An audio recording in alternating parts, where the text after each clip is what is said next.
سلام علیکم دوستا، خوش آمدین به ویدیو نو ما.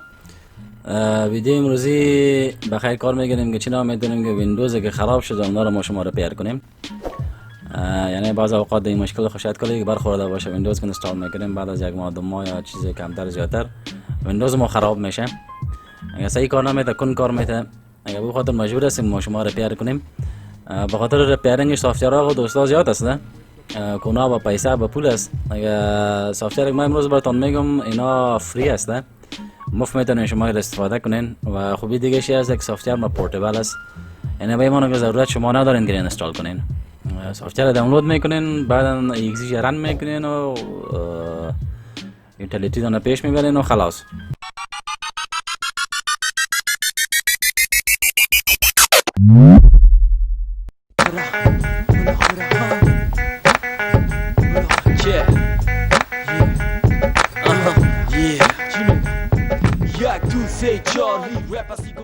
لینک سافتور در دیسکریپشن براتون میدم، میتونین شما برین از اینجا دانلود کنین. ما سافتور دانلود کردیم و سافتور ما از به نام وین فیکس است. بر سافتور زدیم به نام فیکس وین میباشین دوستا. دیگه فیکس وین به شکل زیپ میباشه. ابتدا شما را باید از انزیپ کنین به شکل فولدر می و این فایل ما است .exe ورژن دومش است. فیکس وین رن میکنم و پرمیشن میخواد یس انتخاب میکنم. بعد از ببینید که در ابتدای صفحه ویلکم برای ما میاره که مکمل معلومات سیستم ما را میده. ویندوز 10 دارم ما، انتل کور آی 7 پروسسورم است، این جنریشنش است، اینا قدر هرتز است. پروسسور 64 بیت است، رم 8 جی بی است و یوزر ما برام فیاض است. و اگر میخواین از اینکه هم معلومات دقیق تر و دیگر هم معلومات بگیرین در بخش سیستم تولز بین و ادوانس سیستم انفورمیشن در اینجا براتون مکمل معلومات دیگه هم میده. هم درباره پروسسور و مموری هم معلومات میده و درباره دیسپلی هم معلومات میده. ببین پروسسور ما اینا قدر است، کورزش اینا قدر است، رم ما اینجا نشان میده فری رم اینا قدر است. تقریبا 8 جی بی رم داشتم، 4 جی بی استفاده شده و 4 جی بی دیگه فری است. و درباره گرافیک کارت هم اینجا معلومات میده که این ویدیو اون گرافیک کارت هم است. و بعد از دوستای گل ما میرم در اینجا بعد از اینکه ما فیکس وین رن میکنم در ابتدا باید از ما یک ریستور پوینت داشته باشیم. ریستور پوینت به این معنی یعنی بعض اوقات که این سافتور را ما شما رن میکنیم ما بعض مشکلات ها برمیخوریم، یعنی بعض سیستم فایل ها خراب میباشه اینا کوشش میکنه که ریپیر کنه جور کنه و فایل خراب میشه بخی باز ویندوز ما صحیح کار نمیده، درست رن نمیشه. یا به اون خاطر بعد از ابتدا ما شما یک ریستور پوینت داشته باشیم که نمی حالت که فعلا موجود است در ویندوز ما، یعنی می حالت براتون سیو میکنه به شکل ریستور پوینت که اگر بعداً کدام مشکل پیش شد ریستور پوینت اگر ریستور میکنم به این شکل سابقه ما ویندوز پس دوباره می دیگه. در اینجا میم که ریستور پوینت کلیک میکنم و بعداً کرییت کلیک میکنم.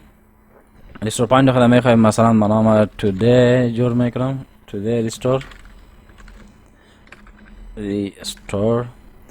و کرییت کلیک میکنم. دیگه شروع میکنه که ریستور پوینت دیزاین کنه برای ما. ریستور پوینت ما جور شد. ریستور پوینت was created successfully. از من قدر وقت نگرفت، شما رو نمیفهم نظر از سیستمتون است. اینا رو کلوز میکنم و اوکی ریستور پوینت ما جور شد. بعد از این در سیستم فایل چکر یوتیلیتی این بخش که هست دوستان طور است که میره هر یک سیستم فایل ویندوز میپاله. کدام خرابی داره، اگر ویروس زدگی است یا کدام مشکل دیگه داره کلش رن میکنه. یکم شاید وقت زیاد بگیره ولی مکمل دیپ اسکن میکنه، میپاله هر مشکلی که داشته باشه باز آخر به ما میدونه ما رو اصلاح کنیم. دیگه ما بالا سیستم فایل چکر یوتیلیتی کلیک میکنم و the scan has started will take a few minutes. تا چند دقیقه وقت میگیره. اوکی انتخاب میکنم و ببینید که یک صفحه CMD میه، صفحه داس است. در این صفحه داس نماینگر از دیپ اسکن میباشه که مکمل صحیح فایل ما را از A تا Z اسکن میکنه. دیگه ببینیم که چه وقت شروع میشه. طبق معمول دوستان beginning system scan. This process will take some time. Beginning verification phase of system care. Verification 4% complete. کم وقت میگیره چون دیپ اسکن میکنه تمام سیستم فایل ها را میپاره. شاید یه مدت زمان بگیره. بعد از اینکه پروسس ما خلاص شد باز میبینیم. خب دوستا اسکن ما مکمل خلاص شد و کدام مشکل نداشت دیگه. از خاطر کدام دیالوگ با ما اینجا نورد. اگر شما کدام مشکل داشته باشه خودش ریپیر هم میکنه، جورش میکنه. چیزی که بعد از این شما دارین میبینین اگر مشکلات در بخش فایل اکسپلورر دارین میتونین در اینجا ببین بسیار زیاد اینجا آپشن های زیاد دارم، کلش میتونید شما اصلاح کنید. طور مثال ببینید که ریسایکل بن آیکن is missing from the stop. باز اوقات اگر سیستم داره ویروس میزنه ریسایکل بن تون گم میشه، میتونید دانا بالا بتن رو فیکس کلیک کنین و خودش می، چون از ما اینجا کلا مشکل نداره، سیستم مسئله است، از خود ریسایکل بن فعلا موجود است. اگر شما نباشه میتونید بالا فیکس کلیک کنین و دایرکت بر شما اون you have successfully applied this fix. A reboot may be required to see changes. اگر ریبوت باید چه اثر دوباره که شما بتونید ریسایکل بن سایت کنین. اوکی میگیرین درست. و امروز بسیار آپشن های دیگه داریم دوستا. ببینید امروز شما کار کنین دست بزنین ببینید کدامش شما ضرورت دارین. مثلا طور مثال من یک آپشن دیگه رو براتون میگم که بسیاری از اوقات این مشکل برمیخوره دوستا. مثلا Explorer doesn't start on a startup in Windows. اگر شما متوجه شده باشین که ویندوز رو رن میکنین ایج اسکرین اصلا نمیه، بک‌گراندتون میه ولی تاسک بار نمیه و آیکنا نمیه، ویندوز مکمل لود نمیشه، هم یک اسکرین و بک‌گراند میمونه خودش دیگه. به او خاطر میتونین شما از استفاده کنین که فیکس کلیک کنین باز براتون فیکس میکنه. از ما فعلا ضرورت ندارم. طور مثال در بخش اینترنت کانکتیویتی اگر مشکل دارین شما میتونین از اینجا از این آپشن استفاده کنین، اینترنت رو جور کنین. دست بزنین امر از اینام دوستان. و در ویندوز 10 اگر مشکل دارین اینجا استارت منیو تون نشان نمیده، از اینجا میتونین استفاده کنین. وای فای تون کار نمیده، از اینجا استفاده کنین.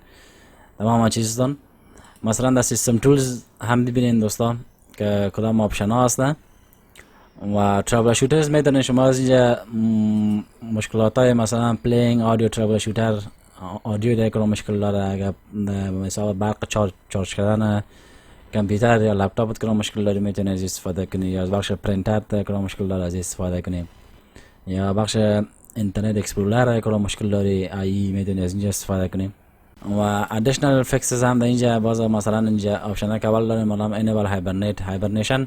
در اینجا من بالا استاد منو کلیک میکنم در بخش داون اگه میرم ببینید در اینجا به نام هایبرنیت از ما فعلا موجود است، از باز دوستان موجود نمیباشه. هایبرنیشن یعنی طور یک کار میکنه دوستا که اگر شما برین جای بین نیم ساعت یک ساعت کار دارین سیستم داره نمیخواد که مکمل گل شه و دوباره چالان میکنن و یک مدت زمان میگیره.